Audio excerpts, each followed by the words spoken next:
The slaughter of civilians for sport, weapons smuggling, destruction of evidence, wholesale corruption, and finally murder.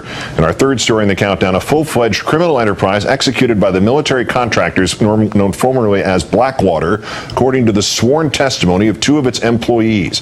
The Nation's Jeremy Scahill, who broke the story, joins us in a moment. The details come straight from two sworn affidavits filed late last night by persons whose identities have been sealed to protect their identity, men who have previously cooperated with federal prosecutors in the criminal inquiry into Blackwater. From John Doe number 2, a former member of Blackwater's management team, quoting the affidavit, it appears that Mr. Erik Prince, Blackwater's founder, and his employees murdered or had murdered one or more persons who have provided information or who were planning to provide information to the federal authorities about the ongoing criminal conduct. On several occasions after my departure from Mr. Prince's employ, Mr. Prince's management has personally threatened me with death and violence. John Doe number 2 also stating that Mr. Prince, pictured here, smuggled unlawful weapons into Iraq, including sawed-off semi-automatic machine guns with silencers and illegal hand grenades.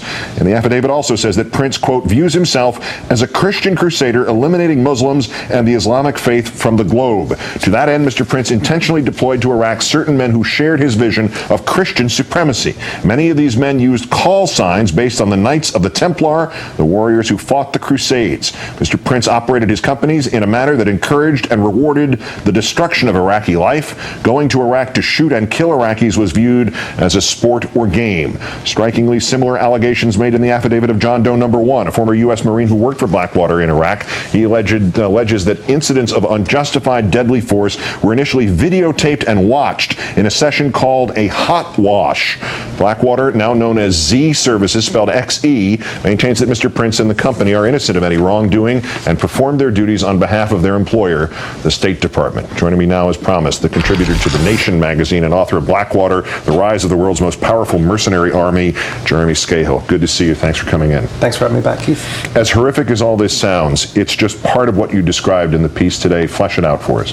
Well, I mean, obviously, to hear the term murder and Blackwater in the same sentence is no great surprise, particularly to people who've been following the history of this company. It's been at the center of some of the worst violence in Iraq, killing civilians repeatedly. 5 of its men are going to be tried on manslaughter charges for the Nicer Square massacre in Baghdad in September of 2007. Another one pled guilty. The Congress is investigating. The IRS is investigating. This is a scandal-plagued company. What is explosive about what's happened here, and you just went through some of the most explosive of these details, is that you have 2 former Blackwater officials. I have learned from sources that John Doe number 2 was actually in Blackwater management and was privy to some of the inner workings of the company. Erik Prince, the owner of Blackwater, remains the sole owner of the company no matter that he stepped down as CEO and the founder of the company. He micromanages every aspect of Blackwater's operations, and that's been well known. On the Christian supremacist angle, let's remember that Erik Prince viewed Blackwater as a neo-crusader force and has from the beginning.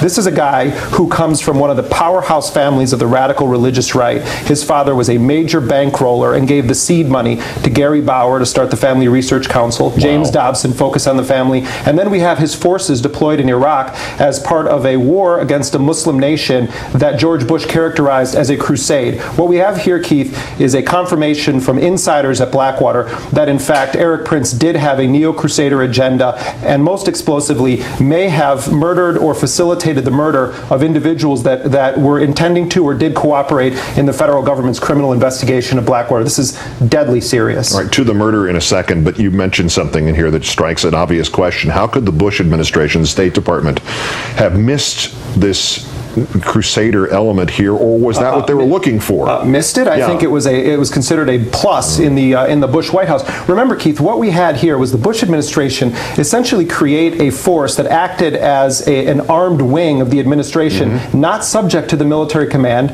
not subject to the Uniform Code of Military Justice, that reported directly to George Bush's Secretary of State and then to the president. These were his men, his private force in Baghdad, and the allegations that they were running around shooting Iraqis as part of a war to eliminate Islam globally, as is actually what one of these individuals said, is extremely disturbing to anyone who believes in any semblance of Constitution, law, or human rights.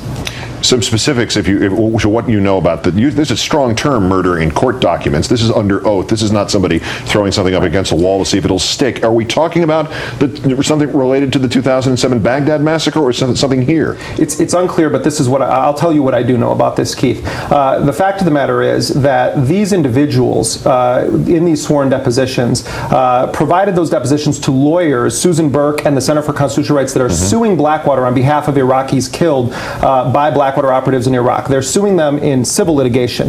What we do know is that these same individuals say that they gave this identical information to the federal government, one of them in grand jury testimony, as part of the ongoing criminal investigation. When I called the Justice Department and asked specifically, are you investigating Erik Prince on allegations that he was involved with murder, the Justice Department interestingly said that they would not confirm or deny any actions that they may or may not be taking against uncharged individuals. Erik Prince, according to the lawyers suing Blackwater, could be eligible for murder charges in both Virginia and the state of North Carolina under existing law. That's the argument they're making in their motion that was filed late last night in the Eastern District of Virginia. Jeremy Scahill, who has been the watchdog on Blackwater, now Z of The Nation, who brought this story to everyone's attention today. Great thanks for doing so, and great thanks for coming in today. Thank you, Keith.